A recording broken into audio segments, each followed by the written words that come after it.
우리 신앙의 각 부분을 위해서 성령이 없이는 가능한 게 없습니다. 우리의 구원을 위해, 성화를 위해, 하나님을 아는 것을 위해, 하나님의 뜻을 알기 위해, 우리의 사역을 위해, 믿음을 위해, 예배를 위해, 기도를 위해, 영적 전쟁의 승리를 위해, 우리의 회개를 위해, 아무거나 보십시오. 성령님이 없이 가능하지 않습니다. 우리 신앙은 처음부터 끝까지 오직 성령님에 의해 가능합니다. 성령의 필수성을 살펴보는데 제가 너무 길게 계속 살펴볼 수 없어서 이제 지난주에서 오늘까지 살펴보려고 하는데요. 지난주에 두 가지를 살펴봤죠. 우리의 구원을 위해 성령님이 필수다라는 부분과 하나님을 아는 것을 위해 성령님이 필수다라는 걸 살펴보았고요. 오늘은 나머지 중에 두 가지만 더 살펴보려고 합니다. 자, 세 번째, 이제 지난주부터 이어서 살펴드리면 세 번째, 성령은 우리의 예배를 위해서도 필수입니다. 이 부분에서 아주 중요한 구절이 빌립보서 3장 3절인데요. 한번 성경 보시죠. 3장 1절부터 보겠습니다. 빌립보서 3장 1절부터 한번 보시겠습니다. 끝으로 나의 사랑하는 나의 형제들아, 주 안에서 기뻐하라. 너희에게 같은 말을 쓰는 것이 내게는 수고로움이 없고 너희에게는 안전하니라. 여러분, 이 구절도 참 중요합니다. 여러분, 성경을 보시면 거기에 뭐라고 써 있냐면 믿음으로 말미암은 의라고 제목이 달려 있을 겁니다. 이거 학자들이 달아놓은 겁니다.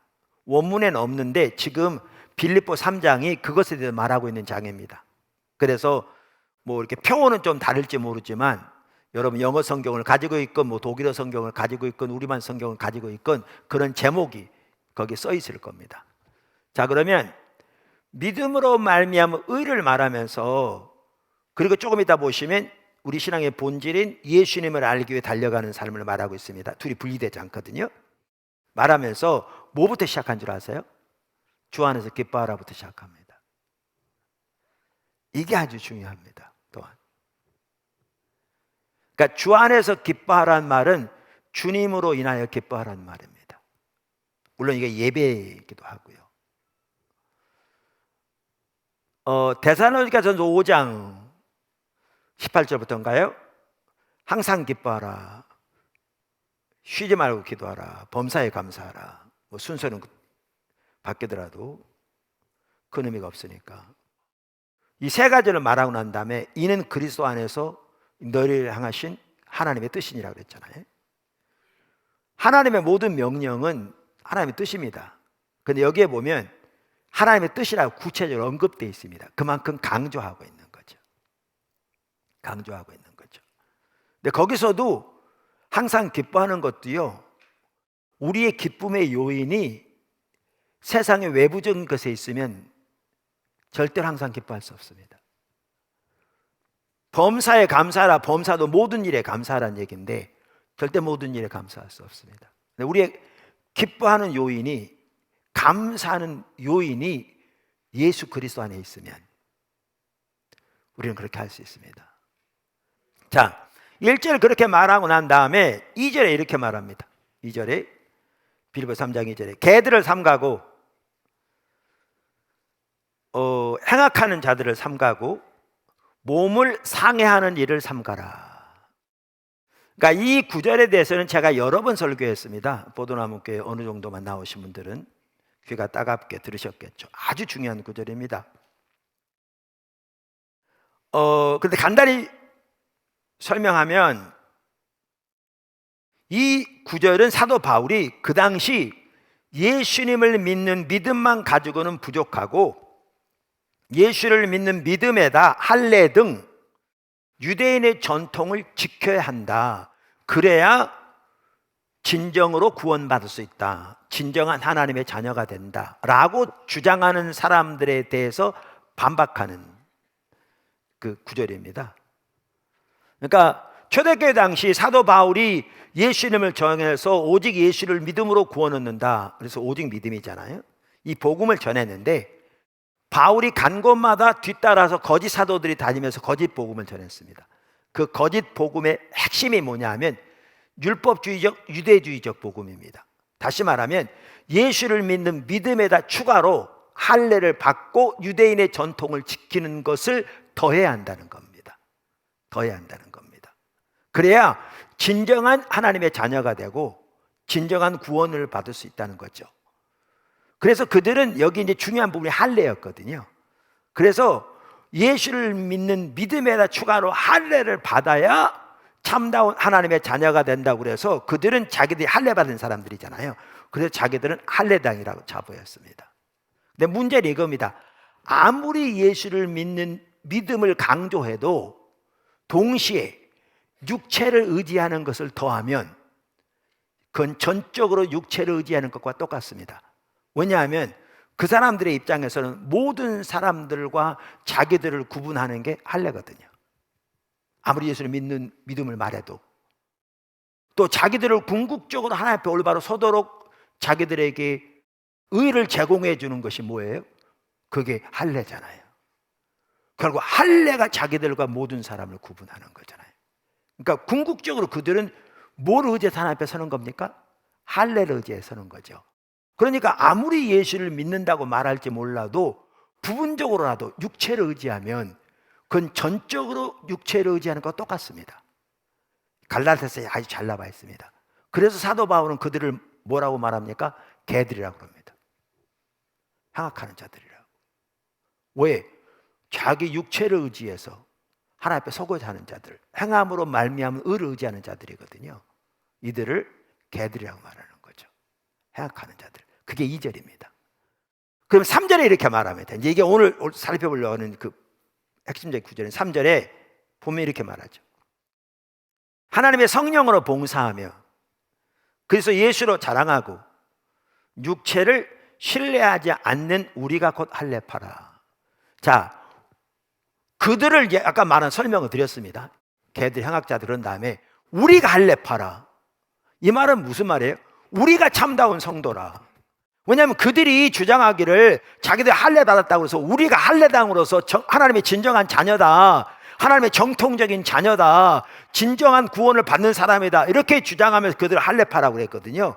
그러니까 아까도 말한 대로 예수님을 아무리 믿어도 육체를 신뢰하니까 걔들이라 그러면서 우리가 할례파란 말은 그 의미는 지금 여기서 어떤 의미로 쓰여졌냐면 우리가 진정한 성도다, 우리가 참다운 하나님의 자녀다라는 뜻이에요. 무슨 말 이해하시겠죠? 그러면 3절에 보면 참다운 성도의 3가지 특징을 말합니다. 3장 3. 첫째는 성령으로 봉사하며, 둘째는 예수로 자랑하고, 셋째는 육체를 신뢰하지 않는 것. 여러분, 사도 바울이 복음과 관련해서 말하면서 참다운 성도의 특징을 3가지로 말하고 있는 게 9절이라니까요. 진정한 하나님 백성의 특징을 3가지로 말하고 있는 게 이 9절이에요. 저 개인적으로 제가 처음 교회 개척할 때 오래전 얘기죠.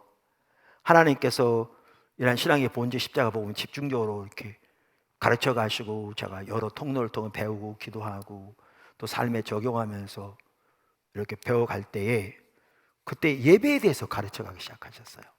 저는 처음에 모르니까 기존에 하는 대로 여러 예배 순서들 가운데 어떨 때는 찬양 말하더라도 이렇게 복사해가지고요. 정말 하나님만 바라보고 하나님께만 온 마음으로 찬사를 드리고 그분을 기뻐할 수 있는 그런 찬양들 한 2곡 좀 복사를 한 거예요. 그래 중간에 이렇게 한 거예요. 근데 저는 드리면 너무너무 좋더라고요. 그렇게 하나님 예배하면 그냥 주님의 그 사랑이 더 막 느껴지고 주님이 더 가까이 계시고 주님이 더 알게 해주시고 너무너무 좋은데 또 잘 따라온 분들은 잘 따라오는데 어떤 분은 또 그렇게 불평하고 있는 거 있죠. 뭐 이렇게 복잡한 얘기 주보 따로 있고 뭐 이 종이 따로 끼워지고 별 사람들 다 있어. 하여튼 안 따라 사람들 내 사람 다 있어요. 근데 그렇게 예배 드리다 보니까 여러분 예배는 생물인 거 아시죠? 예배는 생물입니다. 예배는 살아있는 겁니다. 여러분 주일 소위 대예배 그러잖아요. 이건 의식입니다. 이게 예배가 아닙니다.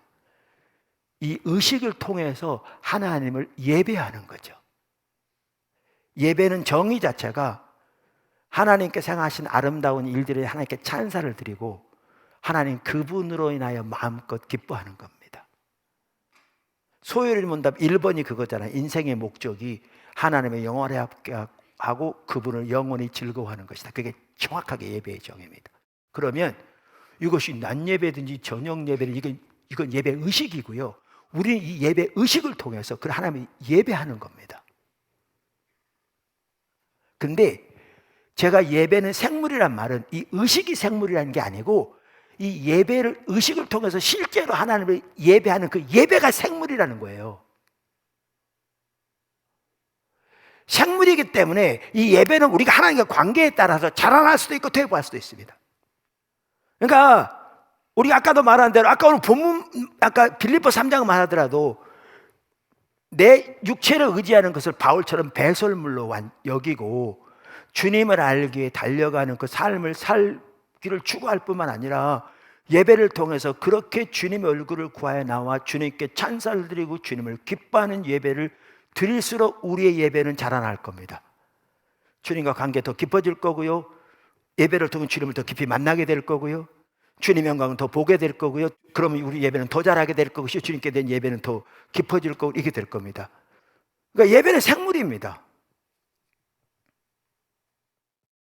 그래서 여러분들의 신앙이 지금 어떤 상태인가 살펴볼 수 있는 좋은 한 가지 테스트가 뭐냐면 내 예배가 지금 잘하고 있는가 아니면 내 예배가 좀 퇴보하고 있는가 그걸 보시면 합니다. 여러분의 예배는 어떠신가요? 저는 제 예배를 보면서 제 자신을 비춰보고요. 여러분도 여러분의 예배를 살펴보시면서 여러분 자신을 비춰보셔야 합니다. 근데 이게 분리가 안 되더라는 거예요. 그러니까 처음부터 저는 이제 제가 이 구절을 본 건 아닌데 예배의 뭐 중요성, 예배의 가치, 예배의 이해, 예배에 대한 정 이런 거 성경적으로 아니까 주님의 인도를 따라서 그렇게 주님을 예배하고 나가는 건 너무나 이렇게 성경에 맞고 오르니까 순종하며 따라갔는데 그러면서 예배가 점점 잘하게 되니까 이제 교회가 포도나무교회가 세워지면서 이제 지금처럼 본격적으로 더 주님을 예배함으로 나가기 시작했죠. 찬양 경배를 통해서도 더 깊이 예배하고 추구하고 나가기 시작했는데 왜냐하면 예배는 개인적이건 전체적인 예배는 그러니까 잘하거나 퇴보하게 돼 있거든요. 생물이거든요. 그랬는데 나중에 딱 이 구절을 보니까 복음과 예배는 분리 안 되더라고요. 여기 보여요.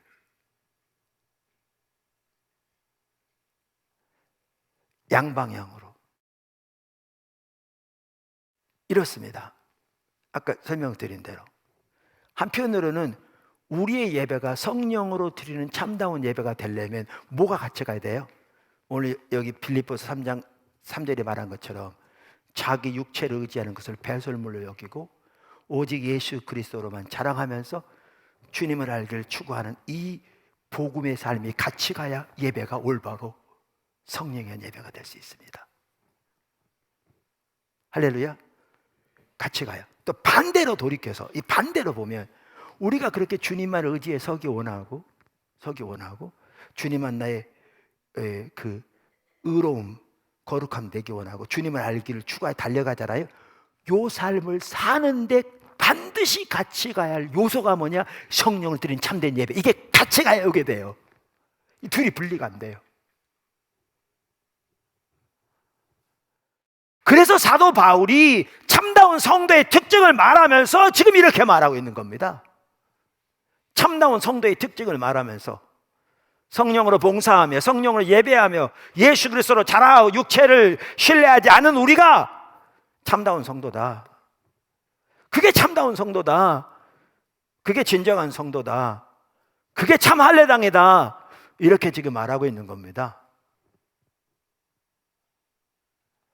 여러분 참다운 성도로서의 삶을 추구하고 그 안에 자라나기를 주님으로 축원합니다. 큰 네 번째, 성령은 우리의 성화를 위해서도 필수입니다. 성령은 우리의 성화를 위해서도 필수입니다.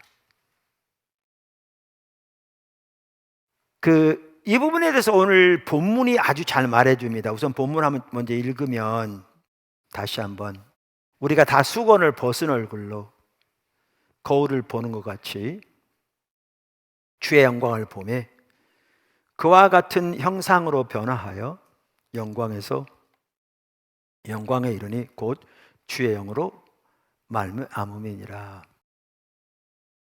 제가 이 부분을 좀 더 이렇게 설명하기 위해서 작은 첫 번째, 성화에 대한 잘못된 이해 좀 살펴보려고 합니다. 원래 성화에 대한 잘못된 이해가 우리 한국교회 성도들 가운데 정말 팽배합니다. 정말 팽배합니다. 근데 제가 보기에 성화에 대한 잘못된 이해가 이렇게 팽배한 이유가 여러 가지가 있겠지만 그 중에 하나는 구원에 대한 잘못된 이해에서 그 원인이 있는 경우도 많습니다. 구원에 대한 잘못된 이해. 그래서 제가 성화에 대한 잘못된 이해를 살펴보기 위해 우리 구원에 대한 잘못된 이해를 잠시 살펴보려고 합니다. 우리의 구원은 세 가지 요소가 있습니다. 성경에는 구원을 세 가지 요소, 그러니까 세 가지 시대를 사용해서 표현하고 있습니다. 성경 여러 구절을 보면 우리가 구원을 이미 받았다라고 말하고 있고요. 다른 구절을 보면 우리가 구원을 받아가고 있다 이렇게 이해할 수 있도록 되어 있고요. 다른 성경 구절을 보면 우리가 구원을 받을 것이다, 그러니까 구원이 미래에 놓인 것처럼 이렇게 표현되어 있습니다. 그래서 성경은, 신약 성경은 우리의 구원을 세 가지 시대를 사용해서 표현하고 있습니다. 과거, 현재, 미래. 미리 말씀드리면 이 전체가 하나의 구원입니다. 그러니까 구원이 세 가지가 있는 게 아닙니다. 이 전체가 하나의 구원입니다. 이게 구원의 전 과정이라고 볼 수 있죠. 이 전체가 합해서 하나의 구원인 겁니다. 그래서 구원을 세 가지 시대를 사용해서 표현하고 있습니다. 전통적으로 이걸 구원의 서정이라고 그러는데, 전통적으로 이 세 가지 요소를 이렇게 표현했습니다. 이미 구원을 받았다라고 표현된, 이 과거로 표현된 것을 칭의라고 불렀고요. 칭의. 구원을 받아가고 있다라고 볼 수 있는 이 현재적, 구원의 현재적 요소를 성화라고 불렀고요. 전통적으로 구원을 받을 것이다 라고 표현된 미래에 완성될 구원에 대해서 이거를 영화라고, 그래서 칭의는 영어로 justification이라고 그러고요, 이 성화는 sanctification이라고 그러고요, 그 다음에 영화는 glorification이라고 영화로 이렇게 불러서 이렇게 불러왔습니다. 그래서 이 세 가지 요소가 있는 건 분명해요, 성경에. 근데 문제는 뭐냐 하면 이 세 가지 요소를 세 개의 별개의 단계로 이해할 때 이게 심각한 문제가 됩니다. 세 가지 요소를 세 개의 별개의 단계로 이해할 때 이게 심각한 문제가 발생합니다. 특별히 여기에는 그 혼선을 가져오는데 모두 포함되느냐면 이 세 가지를 아까 뭘로 표현한다고 그랬죠? 칭의, 성화, 영화, 이렇게 표현한 전통, 요 표현에도 문제가 있습니다. 이건 학자들이 동의하는 바입니다. 여기에도 문제가 있습니다. 자, 그러면 제가 설명을 드리겠습니다. 무슨 말인지. 세 가지 단계로 이렇게 이해할 경우에 적지 않은 사람들이 구원을 이렇게 이해합니다. 일직선상에 한번 보여주시면, 칭의, 이미 우리가 이제 구원을 받은 과거 칭의, 그 다음에 어떻게 해요? 성화, 주님이 다시 오실 때 우리가 영화롭게 된다, 이렇게 많은 사람이 이렇게 이해하는 것 같습니다. 그래서 이거를 어떻게 하냐, 세 개의 별개의 단계로 보는 거죠. 그래서 어떻게 이해하냐면 칭의의 단계, 과거 예수를 믿음으로 의롭게 된 이 칭의의 단계에서 이미 구원을 받았다는 거죠. 이게 한편은 틀린 말은 아닙니다. 구원을 받았다는 거죠. 그리고 이 구원은 완전한 겁니다. 30%만 구원받고 나중에 70% 더해서 100% 받는 게 아니라 구원을 다 받은 거죠. 근데 문제는 뭐냐 하면 별개의 단계로 나눈 데 있는 거죠. 단계로. 참고로 칼빈만 하더라도, 저는 뭐 침례교 목사라 칼빈 뭐 책 보지 않았습니다만은 칼빈 연구한 사람에 의하면 그러더라고요. 칼빈도 칭의와 성화는 분리되지 않는다. 그게 분리된 건 잘못된 거다. 예, 성경에는 분리되지 않거든요. 근데 문제는 분리된 단계를 볼 때 오늘날 적지 않은 사람들이 이제 이게 문제가 되는 겁니다. 그럼 미리 이해하기 쉽도록 저는 이렇게 보는 게 아니고요, 구원을, 성경에 말하는 구원을 이렇게 보는 것이 옳습니다. 삼각형처럼 세 가지 변을 가진 삼각형처럼 세 가지 요소를 가지고 있습니다. 구원을 받았고요. 이미 제가 가로는 그 칭이라고 한 거는 전통을 쓰는 용어로 그대로 쓸 뿐이지 저는 저 용어를 그렇게 좋아하지는 않습니다. 왜 저렇게 좋아하지 않냐면 과거에 구원 받은 과거의 일을 칭이라고 그러면 문제는 뭐냐 하면 현재는 의롭게 되는 게 믿음으로 된 게 아니라 행함으로 현재는 성화를 이룰 것처럼 이런 이해를 가지고 있거든요. 근데 칭의는 믿음으로 의롭게 되는 건데 과거, 현재, 미래 전체가 다 믿음으로 의롭게 되는 겁니다. 전체가 다. 그리고 칭의만 하더라도 성화와 분리되지 않습니다. 처음 구원받은 순간을 두고 고린도 교회에 너희가 거룩해졌다 이렇게 표현하나요. 그러니까 저렇게 따로 분리돼서 처음 과거에 받은 건 칭의, 이제 그 다음에 이제 후속 조치로 성화되고 이렇게 분리되는 게 아니에요. 그게 지금 전통적인 문제의 이해입니다. 그래서 훨씬 더 정확하게 보려면 과거, 현재, 미래의 요소를 가진 하나입니다. 이 전체가 구원이고요. 구원의 전 과정이고요. 그래서 진정으로 구원을 받은 사람은 주님 올 때까지 올바로 믿음 안에 서 있을 겁니다. 어떤 사람은 구원은 예수를 믿었다고 그랬는데 중간에 배교하고 떠났다. 그건 구원이 신정이 아니었습니다. 그게 요한일서가 말하는 바입니다. 그게 요한일서가 말하는 바입니다. 그래서 우리는 안전한 길을 가야죠. 주님 안에 늘 머무는 삶을 살아야 돼요. 자, 그런데 이걸 말하고 제가 아까 말한 그 일선으로 별개의 단계로 이해하는 여기에서 나온 잘못된 이해들을 몇 가지 살펴보려고 합니다. 그 중에 하나가 뭐냐면 예수님의 제자로서의 삶이 없는 구원이 가능한 겁니다. 칭의의 단계에서 구원 받았다는 거죠. 뭐냐면 예수님 영접하세요. 당신 죄인을 인정하고 예수님 받아들이면 구원 받습니다. 구원 받습니다. 예수님 믿었으면 당신 구원 받았습니다. 하나님 자녀 됐습니다. 축복합니다. 문제는 그 다음에 제자의 삶은 전혀 없는 거죠. 이 구원이 마치 지옥 가지 않기 위한 보험증 사는 셈이 되는 거예요. 근데 성경에는 그런 구원은 전혀 말하고 있지 않아요. 이 성경에는 그런 식의 구원은 말하고 있지 않아요. 어디에도.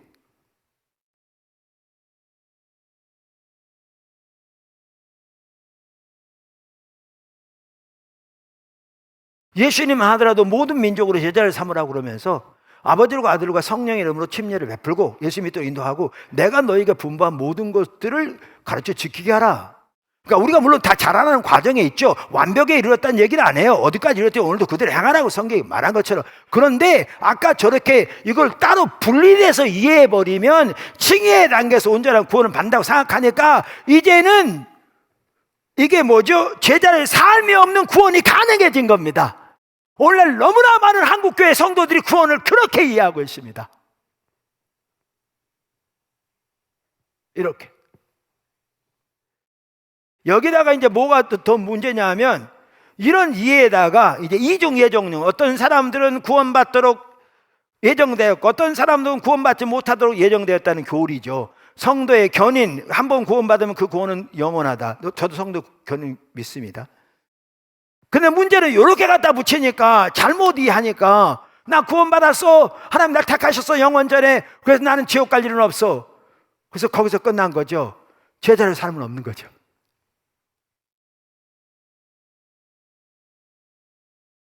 심각합니다. 한국에 나온 정말 뛰어난 세계적인 신학학자 중에 한 명이 김세윤 박사거든요. 그분이 오늘날 한국 교회의 이러한 상태를 매우 잘 표현했어요. 이렇게 표현했어요.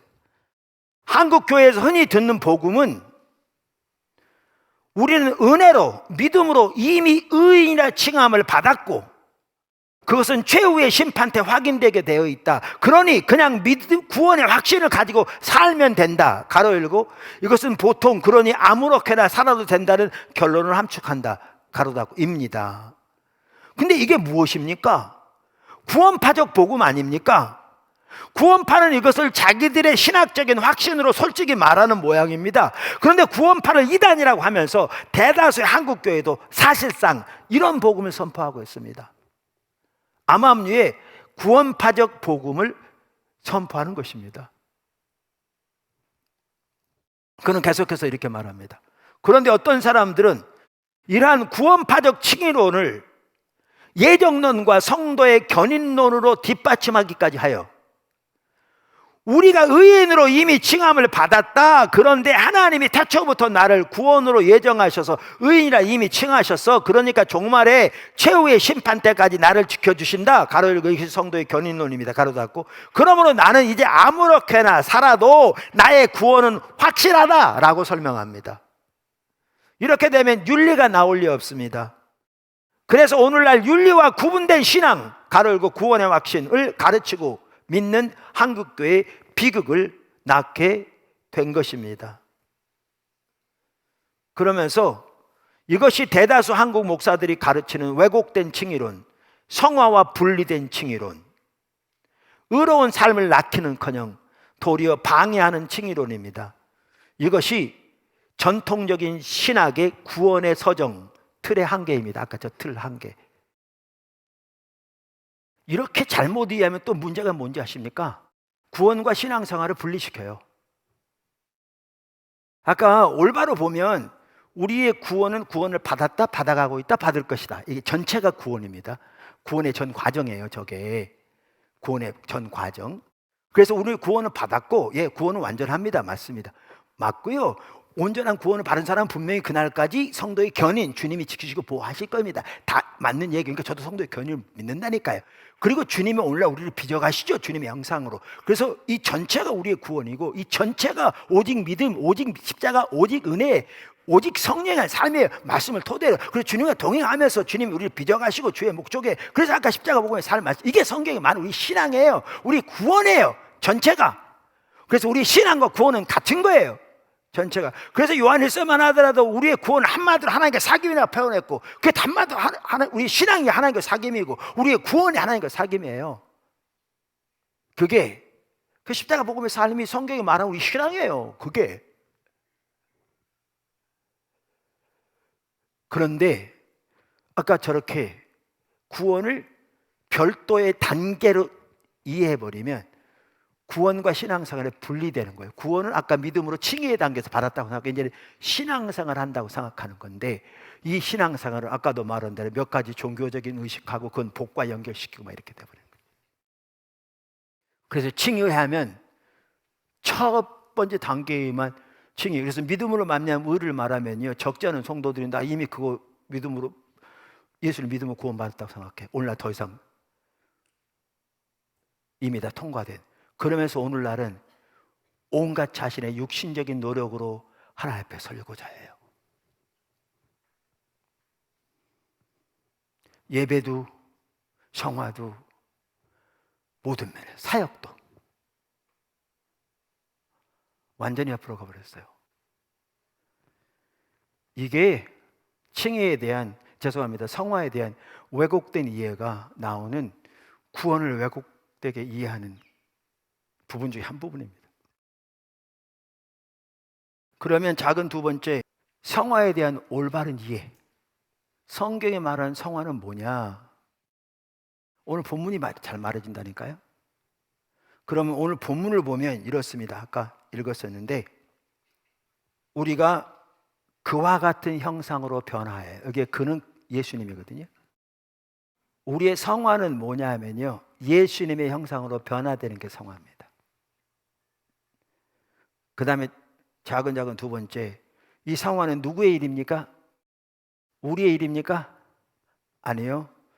이따도 나누겠지만, 그럼 우리가 아무것도 안 하면 되냐? 아니요, 그 말은 아니지만 성화는 우리의 일이 아닙니다. 성화는 곧 뭘로 말미암음이니라? 주의 영으로 말미암음이니라. 성령의 일입니다. 성화는 성령의 일입니다. 할렐루야. 성화는 성령의 일입니다. 우리가 2주 전에 신약시대는 성령의 시대다를 다루면서 뭐죠? 율법의 4가지 목적 설명했습니다. 좀 이게 강의 같아서 좀 딱딱한 것처럼 느껴질지 모르지만 정말 중요한 시간이었고요. 많은 분들이 그날 설교 듣고 정말 하나님이 놀랍게 함께 하셨다고 삶 속에 그렇게 간증한 얘기를 들었습니다. 정말 중요한 내용이었습니다. 근데 거기도 나왔는데, 우리가 우리의 노력으로 율법을 지켜 하나의 올바로 서고자 하는 게 가능하다고요? 불가능하다고요?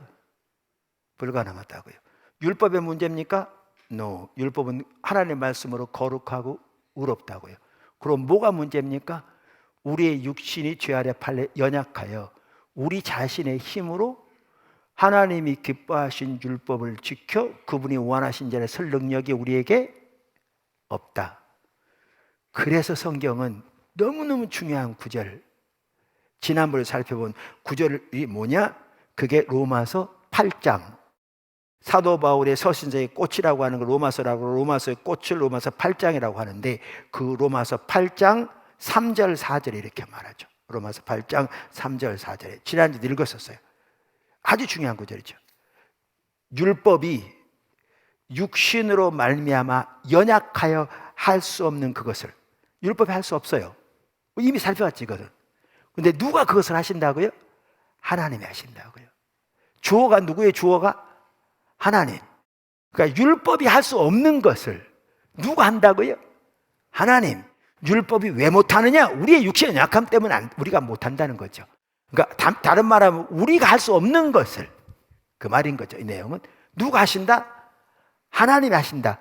하나님이 하신다고 하시면서 하신 말씀이 뭐냐? 아주 중요한 말입니다. 하나님이 하시나니 곧 죄로 말미암아 자기 아들을 죄 없는 육신의 모양으로 보내어 육신의 죄를 정하사.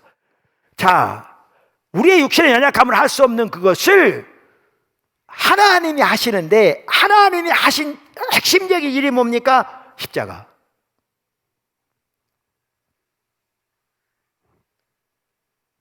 하나님이 하시나니, 그래서 우리가 우리 노력으로 하나님 말씀을 잘 지켜 하나님이 기뻐하는 자리에 설 수 있었으면 예수님이 오실 필요가 없었다니까요.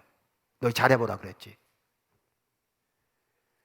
근데 우리의 육신의 연약함으로 인해서 할 수 없는 것을 하나님이 하시나니, 하나님이 하시기 위해서 뭐 하셨느냐? 아들을 십자가에 내어주셨다고요. 십자가. 그리고 그 다음에 나오는 게 이 말입니다. 4절.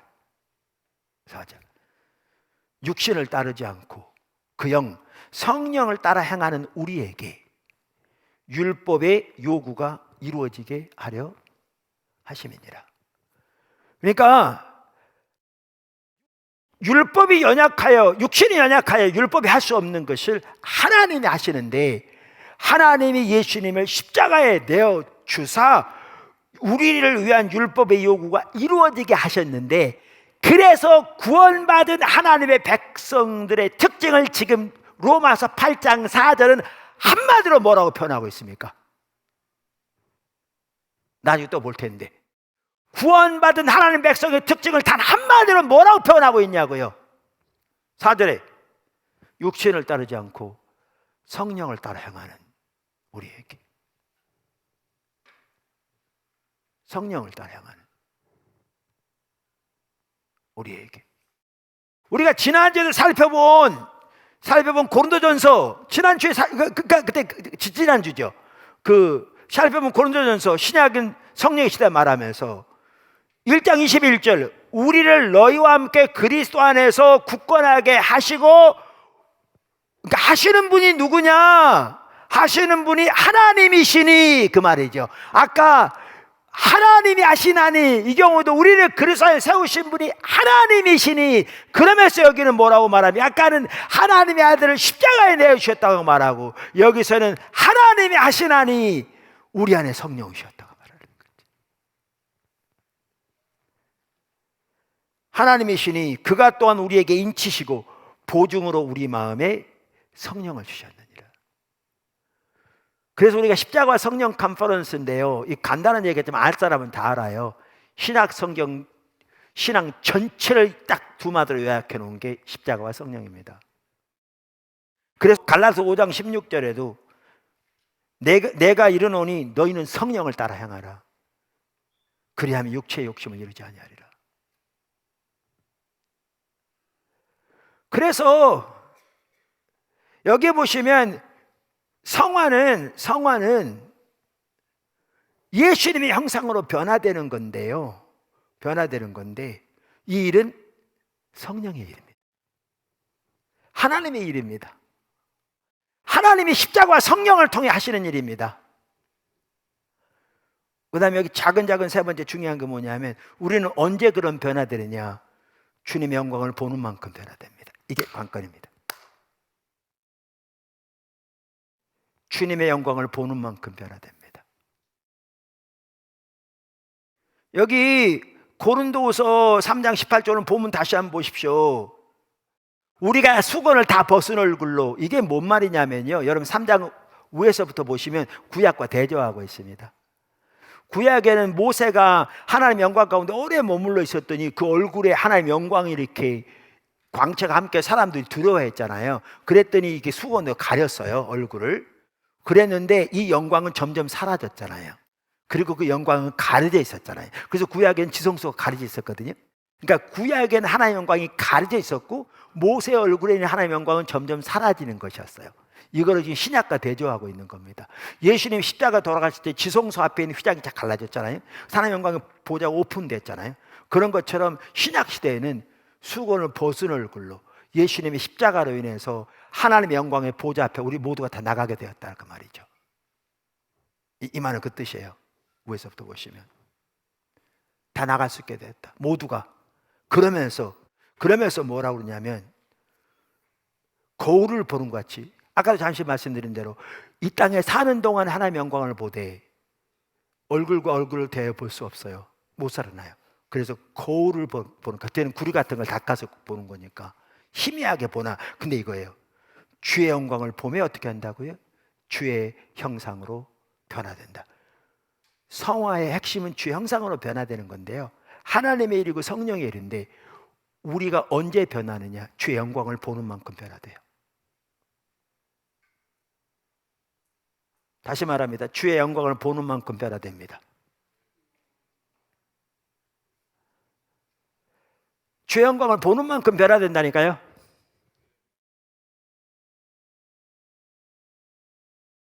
좋은 예가 저는 스데반 예라서 맨날 듭니다. 사도행전 7장에 보면요, 유대인들이 스데반을 돌로 치죠. 그러니까 돌에 맞아 죽어가며 스데반이 기도한 내용 아시죠?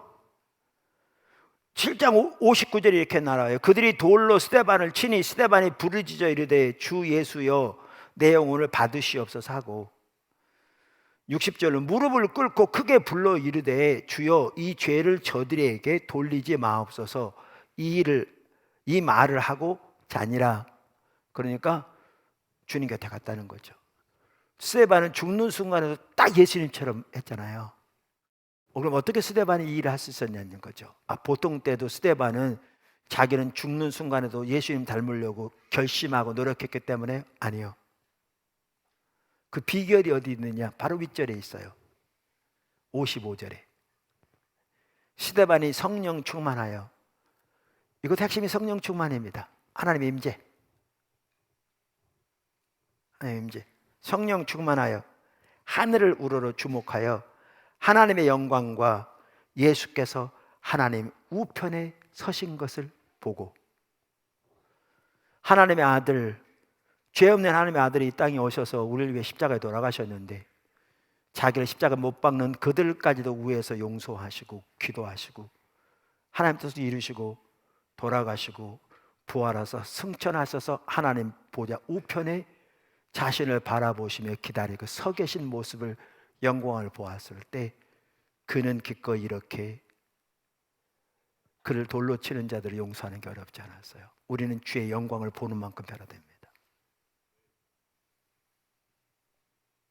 중심에서부터 변화됩니다. 겉모습만 변화되는 게 아니고, 이렇게 본다면 우리의 예배를 위해서건 성화를 위해서건 성령이 없이는 불가능합니다. 근데 오늘은 말씀을 강조하면서 성령은 축도에다 나오는 구호에 불과해버려서 우리 살펴본 것처럼 예배도 몇 가지 종교적인 의식으로 전락해버렸고 성화마저도 몇 가지 하고 안 하는 것으로 전락해버린, 그리고 우리의 삶은 철저하게 하나님을 떠난 삶의 방식을 따라 살아가는 그러한 가운데 한국교회가 처해 있습니다. 저부터 여러분부터 올바른 하나님의 길로 돌이켜서 하나님과 동행하는 가운데 놀라운 승리, 놀라운 하나님의 임재 생명 날마다 경험하면서 주님의 나라를 위해서 귀하게 쓰임받는 복된 축복이 있기를 주님으로 축원합니다.